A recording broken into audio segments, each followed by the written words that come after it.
আশরাফুল মাখলুকাত বানানো। এত বৈচিত্র্য মানুষকে আল্লাহ দিয়েছেন, বিবেক দিয়েছেন, আবেগ দিয়েছেন, বাক শক্তি, কথা বলার ক্ষমতা। কোন প্রাণীর আছে? সুবহানাল্লাহ কইবেন না?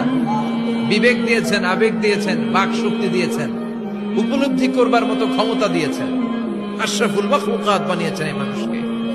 এই মানুষের মধ্যে আল্লাহ অনেক ক্যাপাসিটি দিয়েছেন।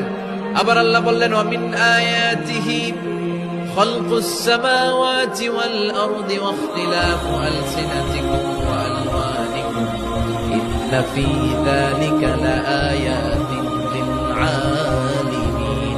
আমার সৃষ্টির মধ্যে অসাধারণ সৃষ্টি, আকাশ এবং জমিন সৃষ্টি, গায়ের রঙের ভিন্নতা, ভাষার ভিন্নতা। সুবহানাল্লাহ। আমরা কোন ভাষায় কথা বলি? কথা বলেন। আপনি কি মনে করছেন সারা ওয়ার্ল্ডে এই ভাষায় কথা বলে? ইন্ডিয়ানরা বলে হিন্দিতে, ইংরেজরা বলে ইংরেজিতে, আরাবিয়ানরা বলে আরবিতে, ঠিক কিনা? আমার দেশের বাইরের প্রথম সফর ছিল 2008-এ। সেই থেকে এক যুগ চলছে এখন সফর। ওই সফর যে কত দরকার ছিল, ওই সফরের আগে এই গ্লোবাল ইসলামকে দেখার সুযোগ আমার হয়নি। মানুষের যে কত ভিন্নতা, কত ভাষায় যে মানুষ কথা বলে। 2008 সালে আমি যখন আমার ইউনিভার্সিটিতে গেলাম, মাগরিবের সালাতের সময় পৌঁছেছি। আজান হওয়ার সাথে সাথে দেখলাম students of more than 100 national